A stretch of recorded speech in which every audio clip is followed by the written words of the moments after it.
Assalomu alaykum do'stlar. Sizlar bilan Drib. Do'stlar, bugun videomizda biz juda ham ajoyib bo'lgan modlarni ko'rib chiqamiz. Sizlarga bu videoni oxirigacha ko'rishni maslahat qilaman. Bu modlarning barchasini esa o'z Telegram kanalimga tashlab qo'yaman. Siz ularni o'sha yerdan yuklab olishingiz mumkin bo'ladi. Sizlar bilan esa Drib va biz videoni boshlaymiz. Bizning birinchi modimiz 32 ga 32 mod hisoblanadi. Bu mod har xil narsalarni, bloklarni va shunday qilib moblarni ham teksturalarni o'zgartiradi va ularni shunday chiroyli qilib qo'yadi. Mana masalan, totem, elytralarni juda ham chiroyli qilib yasaydi va teksturalarda ham ajoyib narsalar ko'rinib turadi. Bu modni yuklab olishingizni maslahat beraman, chunki bu mod bilan ko'pgina youtuberlar videolar ham oladi. Va bu Minecraftni anchagina chiroyli qiladi. Biz esa keyingi modga o'tamiz. Bizda keyingi modimiz qishloq himoyasi deb nomlanadi. Bu yerda siz portallardan kelayotgan piglilar bilan jang qilib o'tishingiz va o'z qishloq jitellaringizni himoya qilishingiz kerak bo'ladi.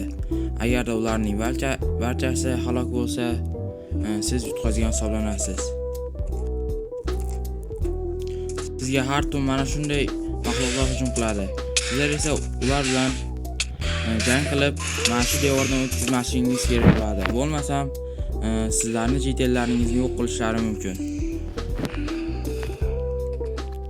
Bu karta juda ham qiziq. Men alohida o'zim maslahat beraman buni yuklab olishni va bu karta bilan men streamlarda ham o'ynab ko'rsatganman.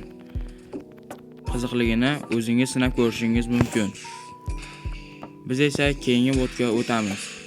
Keyingi modimiz Kraken modi hisoblanadi. Bu modda sizga mana shunday juda ham bir bossga o'xshagan yangi Krakenni qo'shib beradi. Bu Krakenni sizga o'ldirishingiz kerak bo'ladi. Uning juda ham ko'p va yordamchilari ham bo'ladi. Va u albatta sizga osonlikcha o'ldirishga qo'yib bermaydi. U o'z paypaskalagichlari bilan sizni uloqtirib yuboradi va yordamchilari doimo sizga xalaqit beradi. Krakenning mana shunday o'zini kiyimlari ham bo'ladi. U yordamida Krakenni o'ldirish osonroq bo'ladi va bu kiyimlar sizlarga juda ham ko'p effektlar beradi. Bu modni ham o'z Telegram kanalimda topishingiz mumkin bo'ladi. Yuklab, o'ynab ko'rishingizni tavsiya qilaman. Biz esa keyingi modga o'tamiz. Eng so'nggi mod bu Bedrock uchun UI, ya'ni shu inventarlarni va yangi menyu oynachasini ochib beradigan mod hisoblanadi. Bu mod bilan siz o'z Minecraftingizni ozgincha bo'lsa ham o'zgartirishingiz mumkin. Mana bunday FPS va har xil yaltiroq narsalarni qo'shishingiz mumkin bo'ladi. Inventaringizni tashqaridan ko'rib turishingiz va bu yordamida nimalarni o'zgartirishingiz. Mana bu tugma yordamida esa qancha o'yinchi o'ynayotganini ko'rishingiz mumkin bo'ladi. Va bu yordamida siz o'z tugma nuqtachangizni o'zgartirishingiz mumkin bo'ladi. Mana har xil nuqtachalar. Eng yoqqani mana shunday tugmani bosib qo'ysangiz, sizning nuqtachangiz yaltirashni boshlaydi va siz o'z inventarlaringizni ham tanlashingiz mumkin bo'ladi.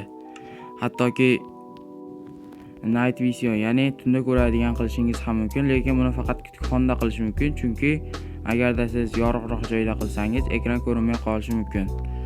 Va mana shunday narsalar bo'ladi.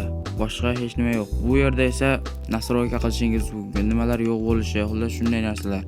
Va mana shunday narsalarni qo'shib beradi. Bu Minecraftni juda ham ajoyib qiladi. Mana bular almashyapti. Masalan, hozir ko'rsataman. Mana bu joyda ishlab turgan bo'lsa, bu yerda qilish turgan bo'lsa, men tez almashtirishim kerak bo'lsa, bunday qilaman. Mana bunday qilaman, bo'ldi. Siz qo'lingizni shatishingiz shart bo'lmaydi. Shunchaki bir ikkita tugmani bosib qo'yishingiz kerak bo'ladi.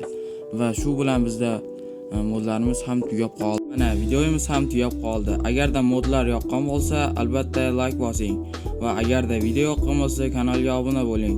Mana shu yilning oxirigacha 1000 ta bo'lishimizga harakat qilyapmiz. Agarda sizga bu modlar juda ham yoqqan bo'lsa, bu modlarni mening Telegram kanalimda o'rnatib o'ynashingiz mumkin.